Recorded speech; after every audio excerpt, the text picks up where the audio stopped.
Welcome back to Through Black and White Eyes for this match review. I think I'm on my own tonight, so it might be a bit of a short one, but my God, what a result last night. I was bouncing off the walls at work. Lucky I got to see most of the game.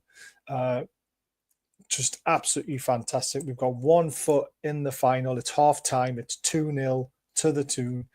And we could be going back to Wembley, guys. 2 years after the disappointment against Man United. I think this team is going to right that wrong. I really, really do. I am so buzzing. You have no idea. And I'm sure you do, because you're probably all the same. But there we go. But let's have a look to see who's in the chat. Ches is there first. Hi all. Please remember to keep comments respectful. Super chats are available in the bottom right-hand corner. If you wish to donate, join from only 99p. Enjoy the show. Leslie, evening all, was just typing. Evening, Gary, always great to see you, as well as you, Chairs, obviously, and Leslie. Shaking hands now, Les.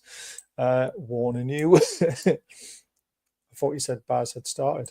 Here we go. Not literally. Evening, Magpie Stew, hope you're well. Daniel has messaged me, and he's claimed his Newcastle shirt, so that's on its way to him, by the way, just so you know that it's been done. Good evening all went well. I have with John, hope you're well, mate. Hey, Peter Griffin. Sorry, that's my Peter Griffin impression when he's doing his little dance thing. Good evening. Great to see you all in the chat. It's kicking off. Evening, Chairs, hope all is well. Arteta blaming the we're going to come to that. I'm on 40 seconds. Les, great to see you. Hope you're well. Evening, Matt. Hope you're well, pal. It was a fantastic result. It really, really was. Right, let's start off with this.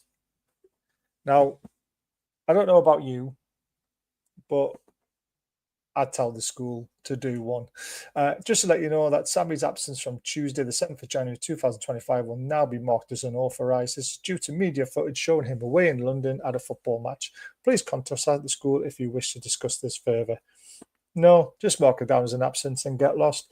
That lad will have learned more in that trip than you'll ever learn in that one day at school at his age. Sometimes schools forget about, kids needing to enjoy their life. I mean, we're not used to getting to semi-finals and finals and things like that. It might come a norm in the future with obviously our owners and how things are going. But at the moment, you've got to let the kids grab their opportunities to watch this. This is what dreams are made of. This is what makes memories. He'll be in the school ground the next day, just absolutely buzzing, telling all his mates, I was there at the Emirates when we beat Arsenal 2-0 and we got to a cup final, or we'll hopefully get to a cup final. Let's not count our chickens. So, I mean, I just think it's hilarious. I mean, look at his face, right? Is he going to get that face when he's at school? No, he's not. So just let kids enjoy themselves sometimes. Sometimes you've just got to have a day off school. Just like adults need to have a day off work. It's just one of those things. Whereabouts are we up to in the chat? Because it's all going again. Is the sound all right, by the way? John, great to see you too, and hope you're well. I am well, mate. I'm very tired, so I'm going to bed after this, but I'm doing well. Did we win yesterday? I don't know. Was there a game on yesterday? Evening, Chairs, mate. Evening, Roger. Hope you're well, pal. The kid will never forget that night for the rest of his life. Good on him. Exactly. That's what I mean. Don't know, Andy B. Ask Arteta. That's good. I'm good. Thank you. Good. Kieran's headmaster told him to have a great time. See, that's what you want. That's what you want from the headmaster. Jesus. And I bet Kieran had an unbelievable day as well, Ian. I bet he did. Thank you. All I'm seeing is the balls were flying wrong. Roger, how good was the result yesterday? I was doing a victory dance and my manager's an Arsenal fan. I sent, because there was a lad I was talking to on our first night shift, obviously the day before the game. and he was a bit bullish, and he's like, "Da-da-da-da-da." So I sent him that picture of Isaac, which I'll show a little bit later on. And he just said, "It's still not over. Still not over. There's a second leg yet." I was just like, yeah, whatever. Fun times. Right, these were the lineups. Arsenal went strong. I didn't expect them to go as strong as this, to be honest with you, with all the games they've got coming up. But they surprised me a little bit. Timber Saliba, Gabriel, Lewis Skelly. He looks like a right player at left back, to be fair. He'll come on leaps and bounds in the future. Rice, Partey, Odegaard, Martinelli, Trossard and Havertz up front. I mean, Odegaard is always the one that I'm very, very aware of. So there we go. Good. I'm glad the sound's good. Obviously, I did that video this morning. If you haven't seen it, go and watch it. It's all about transfer stuff. A little bit about Sean Longstaff in there that nobody else would know, because we're very lucky that we know someone who knows him. So we were able to find out a few little bits. That's good in here. I'm okay, thanks. Even better since the result last night. Yes. Here's our lineup. So I spot on, to be honest with you. I'm getting good at this now. I said Willock would come in for Bruno. A lot of people said, no, you'll start Sean Longstaff. No, he needs to start Lewis Miley. Willock's too lazy. No, Willock is the next in line. There's a pecking order at the moment, and Willock, fully fit, is a quality player. And he showed his running power in the game, to be fair. So him in for Bruno, and the defence stayed the same. Botman, how is Botman playing 90 minutes again, by the way? Or nearly 90 minutes. I mean, the guy been out for months. He's a machine. Robocop, Batman, whatever you want to call him. He's just unbelievable. Our bench was pretty strong as well, with Miley, Longstaff, Trippier, Barnes, Almiron, Kelly, Target. You can't ask for more, really, can you? I was confident we would get something, but I wasn't expecting what happened. Havertz is the one with the lethal shoulder. Well, it's not lethal, it didn't go in. Even Daniel, your top's on its way, mate. You should get that very, very soon. Did Arteta know that football's a mental is around? Even Daniel, Botman and Byrne need knighthoods. They've been fantastic, haven't they? We're going to come to all that stuff. So that's the team lineups out the way with. The action, I'm not going to go into it too much because I haven't got anyone to bounce off with the action. But, we rode our luck a little bit in the first half, I'm not going to lie. Corners, obviously, in particular, I've noticed what the corners aren't really that clever. I mean, they have everyone at the back post. They all run in. They all crowd the 6-yard box. It's all about the delivery. And if the delivery is excellent, which it has been for Arsenal, Rice is putting in unbelievable corners.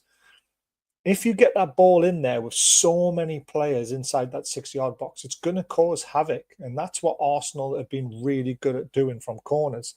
They're also very good at the positioning inside the box when the ball drops from the original corner. If they don't get their own head on it, you'll notice that they were easily able to recycle the ball very, very quickly.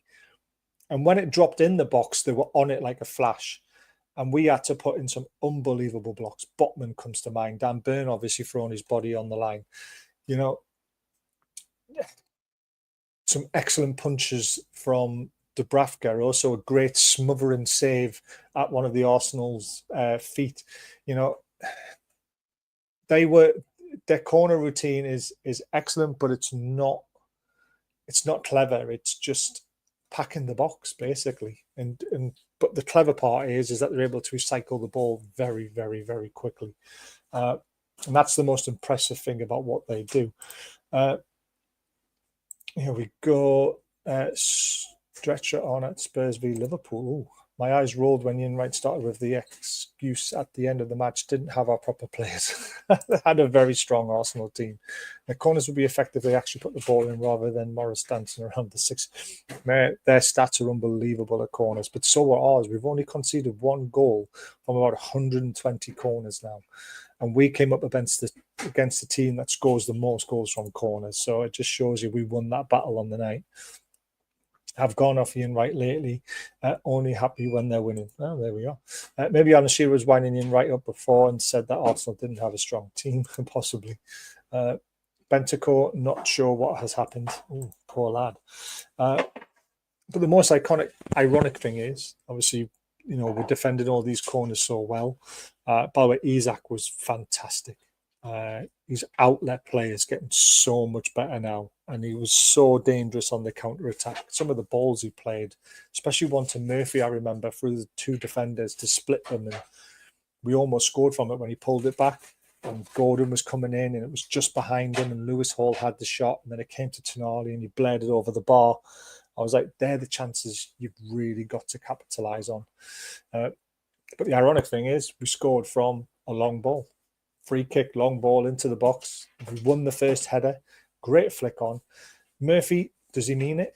I'm not sure. But it looks like it's an unbelievable pass if he did mean it, because it then fell into the path of Alexander Isak. And when he's in the 6-yard box, he ain't missing from there. He did the right thing. He went high, he clipped the bar and went in. And then he started to shush that little team from North London. Absolutely brilliant. Absolutely brilliant. And he fully deserved that goal. His link-up play in the first half was absolutely superb.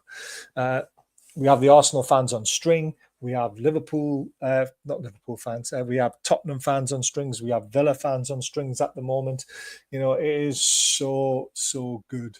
But that goal brings up Alexander Isak's 50 goals for the club, which is absolutely incredible in all competitions. I just can't wait to see what more is going to come from him. I mean, it's scary, his potential. Very, very scary what he could become. In this little club in North London, Arsenal, go out and buy him. Pay what they want. Get him in this window. Bloody, but you can't afford him. You cannot afford him. And why would he want to go to Arsenal? I'm not being funny. You guys can't create anything from open play. So why would he go there? The Sky commentary was Arsenal Watch. The commentator said Newcastle have an inferior complex with the so-called Big Six, but there's nothing inferior about his performance. Brilliant. Well, Sky did this, and I was shocked. Arsenal made a £100 million offer for Newcastle United striker Alexander Isak after tonight's game. In response to the upfront cash offer, Newcastle have responded by leaving Isak's left boot in the away dressing room. More to follow. Absolutely brilliant. Even Sky Sports are trolling Arsenal fans at the moment. Absolutely brilliant. I just couldn't stop laughing. And that was the end of the first half action for us. I mean, we could have potentially maybe had another. We had some great opportunities we never capitalised on. I thought the midfield was superb in the first half. Tonali looked brilliant. The defence was solid when it needed to be. And the game was quite even in the first half. There's the first half stats. I know it doesn't look good when it comes to shots, but what you got to remember is a lot of Arsenal's efforts were all these wild ones from corners that were getting nowhere near the goal. And that tells you with 14 shots, and they only had a few on target. They made 4 big chances in that first half. They had 4 corners, so they've probably got about 8 shots from those 4 corners. But we had 5 shots. We created that 1 big chance. Our keeper only made 2 saves. 2 saves out of 14 shots.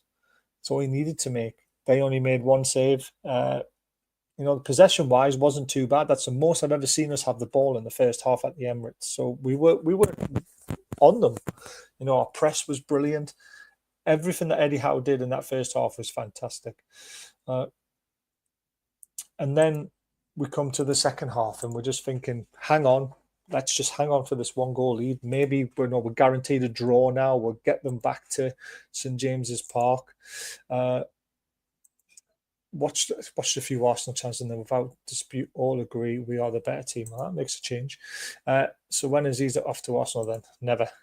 Footwear shithousery, definitely. Maybe they should tell their manager, Andy. Did you all see the fans singing Martin de Braafra at the end? And yeah, we did, John. They all blame him for buying Isaac for 60. Oh, God, yeah. I mean, Jesus. 60 million for him. Right, so second half, again, Isaac in the thick of things. He gets a lovely ball into his feet inside the box from Murphy. He turns, he has a shot. He's done the right thing. He's going to cross the goalkeeper. It's always the right thing to do. Never go near post, which is what Arsenal failed to do in the first half when they hit the post. And Isaac shoots across goal, keeper saves it. And who's there at the far post? It's Anthony Gordon. And he slots it into the top corner and just says, thank you very much for that. 2-0 up, absolutely fully deserved as well. Gordon's took a lot of critics this season. I've defended him from start to finish. I believe in the reasons. He was obviously very frustrated at England in the cup competition. For the start of the season, he didn't get any minutes. We hardly saw him in the Euros. It was terrible. And he really is back to his best now. He's absolutely flying. And this is why you stick by your players. You know, everything he says in the media is just spot on. You know, he says, I want to play for these fans. They give me so much love. I want to repay it. And I wish we would just do that with every single player sometimes. If we do that, we'd have 11 Geordies on that pitch running through brick walls for us. And adopted Geordies, of course. Oh, Bentancur stretchered off. Took a while. Hope he's okay. That is nasty, that. If he's been stretchered off, that means it's a serious injury, and Spurs injury wars continue. Could be Liverpool in the final. There's a long way to go. But Anthony Gordon puts us 2-0 up. And this is where Eddie Howe got things absolutely spot on. 2-0 up with another leg to go at home. He makes a ring of changes, and we see a 5-5. I've never really seen a 5-5 before, but he played with a false 9, really, with Harvey Barnes and Miggy coming on. They were interchanging who went up front. But effectively, we had two banks of 5 saying, break us down. We're 2-0 up. We don't need to chase this game anymore. We don't need to score a third or score a fourth. We know you're going to be dangerous. You're bringing Jesus on. And they were dangerous because Havertz misses an absolute sitter off his shoulder instead of his head. Took a big deflection, the cross, but he had so much time to put it in. And that's the Havertz that I am used to seeing. I think he's a woeful player, to be honest with you. I think he's a good target man, but as a striker, I think he's absolutely woeful, to be honest with you. After an interesting day, Baz, I must do some club duties committee. Amen. Catch up soon. Okay, Roger, mate. Enjoy. So, I mean, tactical masterclass, because we shut up shop. They couldn't break us down. The only thing that they thought they could break us down from was free kicks and corners, and that's why they were trying to win so many of them. Do you think we should release some inflatable ball? That's not a bad idea, is it? I love it. Beach balls. No, because one of them will probably stay on the pitch just like it did at Sunderland. I don't want to see that. No, let's not do it. Karma will bite you in the backside with that one. But yeah, tactical masterclass, playing 5-4-1, 5-5, false 9, seeing the game out, which was just absolutely superb. Then we saw, obviously, by the way, has there been a dressing room photograph? Because I can't find it on the social media account. I don't know if we did it or not, the dressing room photo. I hope they did. But I've not been able to find it, so I don't have a picture of it, unfortunately. But these were the overall stats in the end. Obviously, it makes it look a lot worse because of the second half performance. But we didn't need to chase the game. We didn't need to. I mean, it would have been nice to get a third or a fourth. We had some opportunities on the break. There was one where Isaac had just lifted the ball a bit higher. Willock would have had a one-on-one with the keeper. So big chances created. They created 6. We created 2. They had 23 shots. We had 7. Our keeper only had to make 2 saves. 23 shots and our keeper made 2 saves. We had 7 shots. Their keeper made 2 saves. It's all about being prolific, taking your chances when they come to you. And that's what we do best. Fouls 12 to their 6. Passing, obviously, we were doing a lot of defending, which I expected. They had 12 free kicks. They had 11 corners and they couldn't score past us. The best team in the league at taking corners could not break down our resident Newcastle team. It's just a fantastic performance, guys, all around. I was just absolutely buzzing. I really was. So they're the stats out the way with. Football, just as much about defending as it is about attacking, and we defend heroically. Tackles, headers, blocks, you name it. We did it. We did, Peter. Absolutely. They said no photo yet, as it's only half time. That's that. Yeah, I like that. I bet they still took it. Jules usually forwards them to me, so no, don't think it's been published. I just found out why. Second half versus Man U and Spurs looked like we were only in third gear. I now think it was Eddie practicing for this match. Maybe. Could be right. Thank you, Emily Scott. Evening, by the way. Evening, Moguls. Great to see you. Happy New Year, everyone, again, by the way, just in case there's some new viewers in who I haven't said that to. Right. Let's get the media duties out the way. Don't forget to subscribe. Don't forget to hit the thumbs up. Don't forget, there's a membership option. It's only 99p, guys, and it really helps us to donate to charity and to help us run the channel for free. Don't forget about our amazing sponsor, Diet Crow. There is a gift card to give away this month. I will do it soon, I promise. But code BAZ, 20% off for all the range of stuff that they've got at the moment. It's an absolute fantastic offer from them. So please check it out. Football prizes. I've got an amazing Joe Linton signed shirt. There's not many tickets left. They're flying off the handle because they're only 39p a ticket. And you could also have a chance of winning a Willock, Livermento, Burn and Kelly shirt. And they also have 5 golden keys. If you win a golden key, you get put into a draw to win £500. Amazing competition ends on Monday the 13th. This will be the last one we do with football prizes because they're moving in another direction as of the 12th of this month. So this will be the last competition we'll be advertising for them, which is a shame because they've been good, but I can, it's their business at the end of the day. Don't forget about our amazing night on the 16th of Jan. There's not many tickets left for this. superfandan831@gmail.com. Email him, get your name on the guest list, pay £10 either on the night or to them via PayPal or whatever. And we're going to donate it all to Stanley Deaf Club and the NUFC Food Bank. And we got Luke Edwards coming to speak about January transfers behind the scenes at Newcastle, what it's like being a reporter. It's going to be a great night, and the beer's cheap, and it's, and thanks to Newcastle Benfield Football Club for allowing us to do this for free in their venue. So get along, guys, please. It'll be great. And finally, for that night, we've got a Gaza signed shirt to give away, but we'll also have other prizes with it. I just haven't been able to get a picture of them yet. There's a Shearer and Solano signed photograph, and there might be a couple of more prizes as well. I'm just waiting to get pictures of them.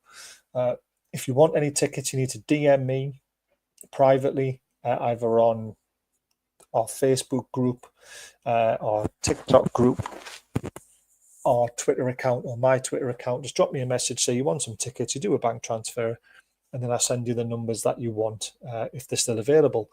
It's 1 to 1,000.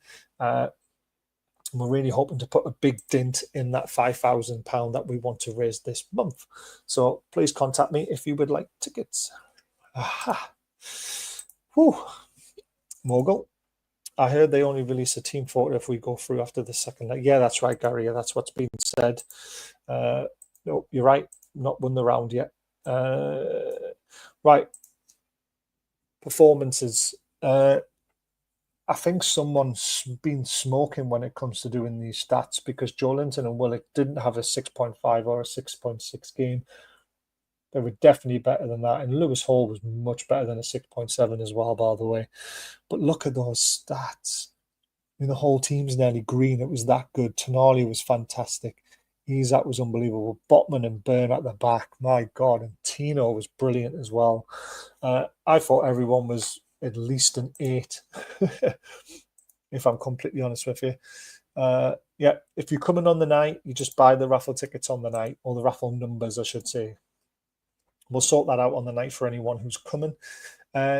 I don't know about you guys for man of the match, but for me, it was between Tonali and Isak. I want to give it to Isak because I thought he was so dangerous, and he's the reason why we won 2-0. Getting the goals. Goals is the hardest part of football, as you can ask any Arsenal fan right now. So to me, Alexander Isak was definitely man of the match for me. Some of the passes, defense splits and passes he was playing in the first half were just unreal. Took his goal brilliantly, and then he helped. I know he doesn't get the assist, but technically it's his assist from his shot. The keeper saves it, Gordon follows it up. So there we are.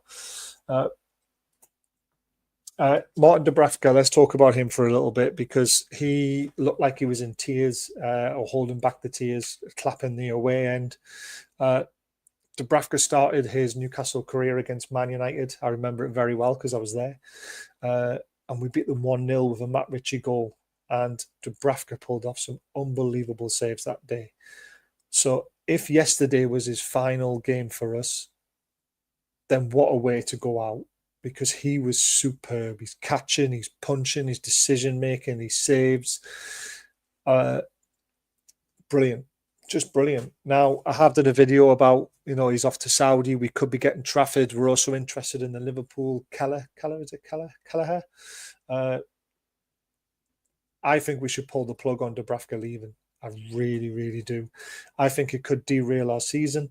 I don't know what your thoughts are on that, but if he goes now and we don't get a replacement in, Pope's injured, we're relying on the Greek goalkeeper, and something goes wrong there, we're then relying on Rudy to come in.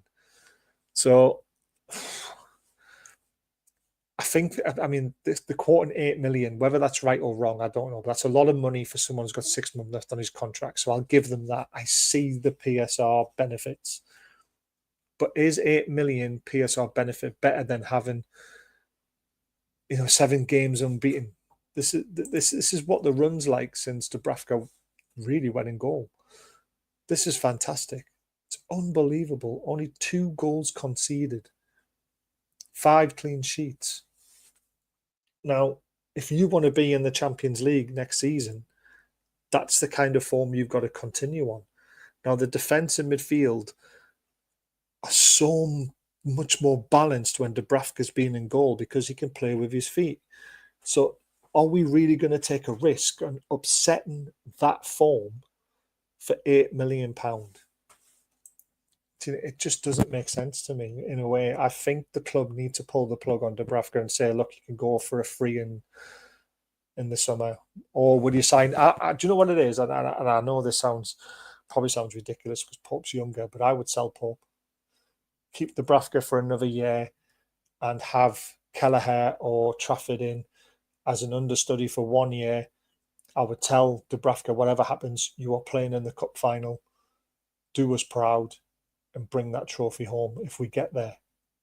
That's what I would do. I think selling him for 8 million when the riches of the Champions League is in touching distance, I think would be a very silly move. I really do. But again, what's your thoughts? This form is just unbelievable. Eddie Howe has just turned it around after that Brentford game away from home, the 4-2 defeat. They all got locked in a room. They all had the home truths. A bit like what happened when Lascelles did it as the captain. He said, what the hell's going on here? And stood up, and the whole team did it. And the form has just been absolutely excellent. We're doing everything right now. It's unbelievable. Right, back into the chat. Job half done, exactly. Don't worry, Les, there'll be plenty of shirtless versions of Shaw that will be displayed for you and Jules. Hall looked like Messi. Hall's just brilliant.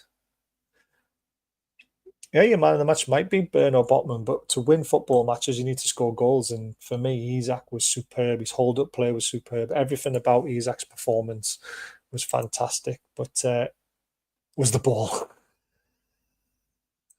That's a good one. The one that flies wrong. Just look at your desktop wallpaper of your screensaver pic of Shaw. Why do we have to keep on talking about Shaw? Emily, great to see you there. Don't want to lose Dubs. I don't either. I completely agree with you. I just think it's a bad move. I really do. I've got a signed photo of JK. Where's Miggy? I think, well, Miggy, is he in France or is he off to Charlotte? We don't know. Baz said he was on a plane today. I think he is on a plane, but apparently he's on holiday to France. So that means, is he available for the FA Cup game or is he being sold? What the hell is going on? The run also, yeah, Tonali, I love this. Tonali plays as a 6. They all play as an 8. Tonali's the one that mainly drops off, but you'll also notice that Bruno does the job as well. It's the balance, the understanding that they now have as a free is unbelievable. But everyone does the job as a 6 sometimes, but Tonali does it more. Yeah, stop and dry December. I don't want to drink again. This next 2 weeks is going to kill me. If you do win a trophy this season, we have to say that Martin de Bradford deserves his winner's medal and deserves to be part of the Newcastle team that wins a major trophy after 1955. I think it was domestic trophy 1955, 1969 for the Fairs Cup. Yes, I agree. Can someone find me the photograph of that idiot who took a selfie of himself in front of that? How many days Newcastle have won a trophy? I really want that picture. Someone can DM me it. That would be great. I can't believe I was seeing some Eddie out people even when we started smashing teams. Well, Peter, that's exactly what I did. Dad, tell me when all some of Newcastle fans were calling for Eddie Howe's head.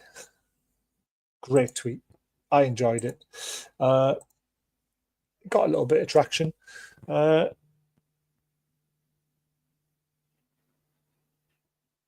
Oh, brilliant. But yeah, I'll tell you another thing that was so impressive about the win yesterday is we did it without Bruno. Because when I was watching the game in the first half, and we weren't passing the ball as well as we normally do, I was like, oh, we're missing Bruno tonight. We're missing that person who doesn't mind getting the ball in dangerous areas, who's strong on the ball, doesn't give it away. I was thinking we're missing him at the moment. And then we went and scored. So I was like, oh, well, there we go. But Tonali was impressive.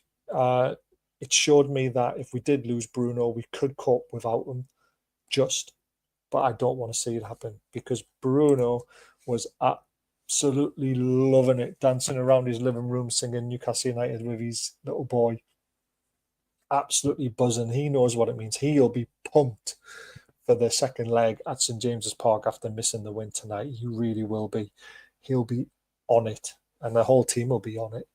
But we love you, Bruno. Never change. He's a Geordie. He's an adopted Geordie, and his son's a Geordie now. It's great.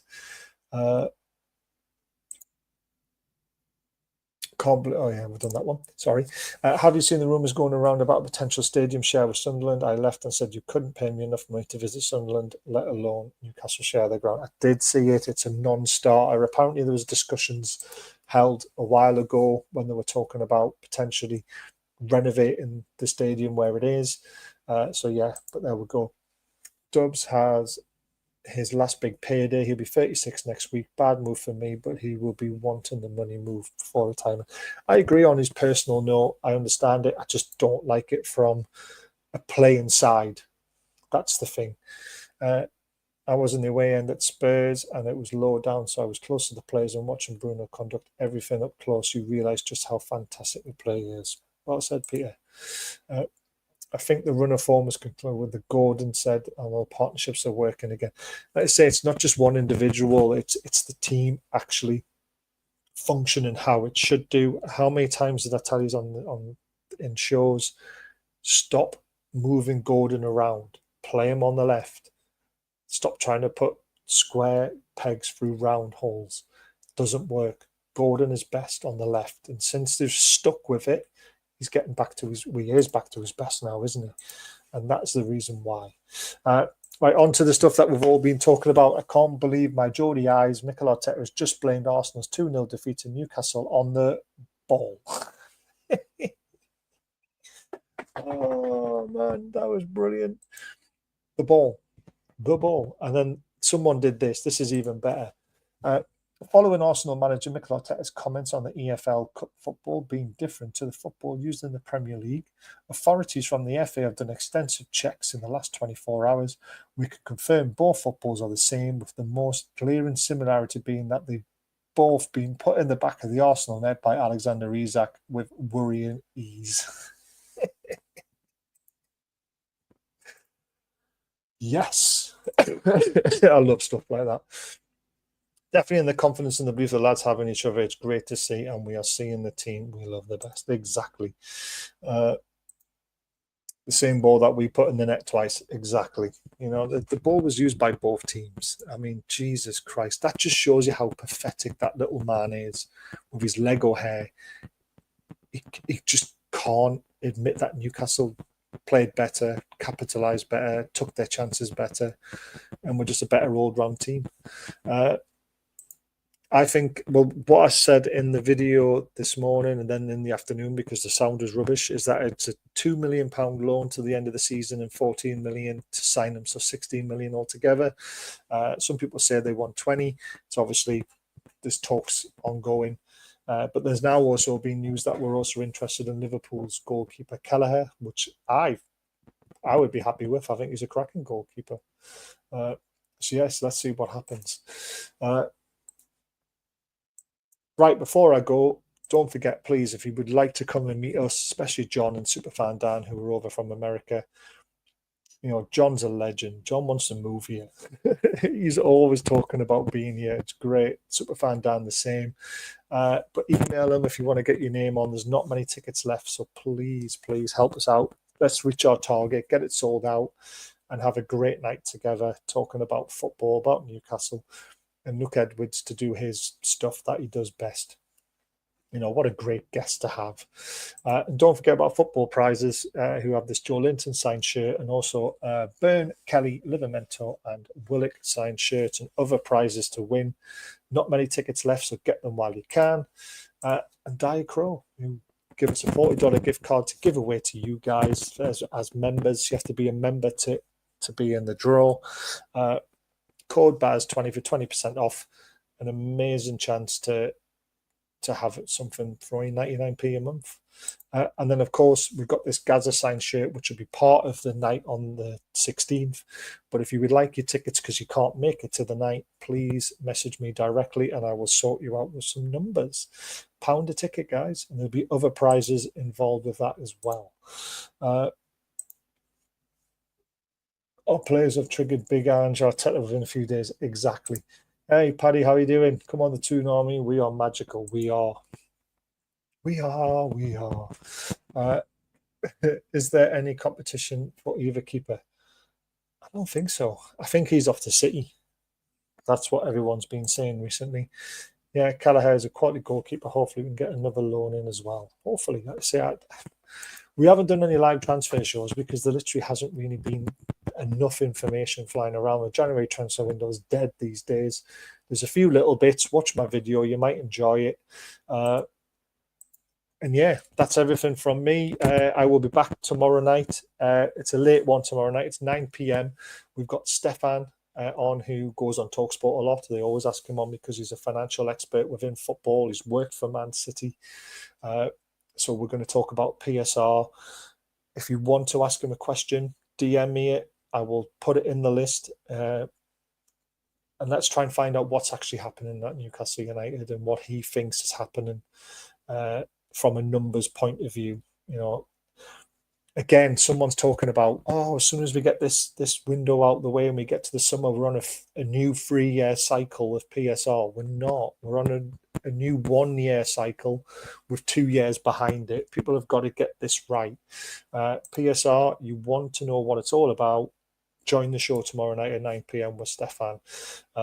He is an incredible guy, and it's a big fish in a very small pond on this channel for him to be doing that, and that's great. And then on Friday night, we'll be doing the look ahead to Sunday to the FA Cup game. We've got a Bromley fan coming on to discuss his club, so I'm really excited to do that. There'll be no watch along because I'm taking my little boy to the game, so really looking forward to that. And then we'll probably do the review either Sunday night or Monday night, so lots to look forward to. Hit that bell button, guys, so you know when we're live. You're welcome, Emily. Thanks for joining the chat. I really appreciate it. You enjoy your night, guys, and we will see you tomorrow night at 9 p.m. Take care.